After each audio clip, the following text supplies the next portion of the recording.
নিজের মতো। আপনি প্রমাণ দেন যে একজন সালাফি বিদ্যায় ফতোয়া দিয়েছেন। আহলে হাদিসের মধ্যে বিভক্তি করেছি আমরা। অজুহাত ছিল 2 আযান। আমি বলি 2 আযানের মাসালাটা আগে জানুন। আর একটা বিভক্তি ছিল কি? বায়াত, তাই না? বায়াতের মাসালাটা জানুন। আর একটা বিভক্তি ছিল কুরবানি 7 ভাগে দেওয়া যাবে না, তাই না?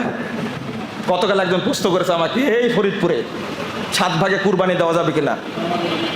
আলেমরা বলছেন, আমি স্পষ্ট ভাষায় বলেছি, ফতোয়া আমরা দেই না। আর আপনারা তাদের ফতোয়া শুনেন যারা মুফতি না। ফতোয়া দেন আপনি আমার কাছ থেকে নেবেন কেন ফতোয়া?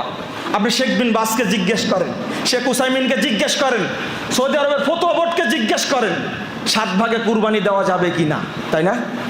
তাহলে কি দ্বন্দ্ব থাকবে? আর বলেন তো দেখি, আর দ্বন্দ্ব থাকবে না? আপনি নিজের মতো হাদিস বুঝেন, নিজের মতো ফতোয়া দিচ্ছেন, এক শ্রেণীর মানুষকে পথভ্রষ্ট করছেন আপনি। এই অধিকার পেলেন কোথায় থেকে? যে ব্যাখ্যা সাহাবীরা দেননি, যে ব্যাখ্যা সালাফি বিদ্বানগণ দেননি, যে ব্যাখ্যা মুহাম্মদুর রাসূলুল্লাহ সাল্লাল্লাহু আলাইহি ওয়াসাল্লাম দেননি, ওই ব্যাখ্যা দেওয়ার সাহস আপনার হলো কি করে? মানে সালাফদের মানহাজ থেকে তারা দূরে সরে গেছে, যার কারণে সমস্যা। বায়াতের ব্যাখ্যা দিচ্ছেন আপনি নিজের মতো। আপনি প্রমাণ দেন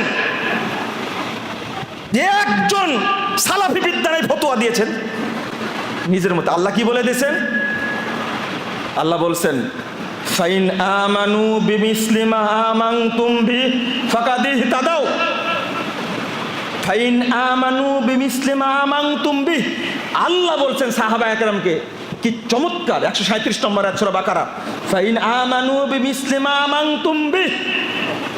তোমরা যেভাবে ঈমান এনেছো, তোমরা যেভাবে শরীয়ত বিজেচাই আকরারতুম, ফাইন আমানু, এইভাবে যদি অন্যরা ঈমান আনে, এইভাবে যদি তারাও বুঝে, ফাকাদ ইহতাদাও, তাহলে তারাও হেদায়েত পাবে। ওয়াইন তাওয়াল্লাউ, যদি তারা এই শর্ত থেকে মুখ ফিরিয়ে নেয়, ফাইন্নামা হুম ফি শিকাক, তারা বিভক্তির মধ্যেই থাকবে, তারা গুমরাহির মধ্যেই থাকবে। সাবধান, যদি আমার বুঝটা সাহাবীদের বুঝের সাথে না মিলে, ওই বুঝটা বাতিল, এইটা মেনে না নিলে সে সিরাতে মুস্তাকিমই পাবে না। জান্নাত অনেক দূরের ব্যাপার। আগে আপনাকে আত্মসমর্পণ করতে হবে। এই কোরআনের আয়াতের অর্থ সাহাবীরা যা করেছেন আমরা মেনে নিলাম, সাহাবীদের আকীদা যেমন ছিল আমরা মেনে নিলাম, সাহাবীরা যেভাবে শরীয়ত বুঝতেন আমরা মেনে নিলাম। এটা না বুঝা পর্যন্ত কোনো ব্যক্তি হেদায়েতই পাবে না। আর আমি কিভাবে কোরআনের আয়াত পড়ি, নিজের মতো ব্যাখ্যা করি, আমি হাদিস পড়ি, নিজের মতো ব্যাখ্যা করি, এই ধৃষ্টতা পৃথিবীর কোনো সালাফি বিদ্বানের ছিল না কোনোদিন। আমরা আলেম না, তাই এরকম ধৃষ্টতা দেখাতে পারি। অতএব এই বাতিল ব্যাখ্যার কারণে আহলে হাদিসরা কখনো বিভক্ত থাকতে পারে না, কখনোই না।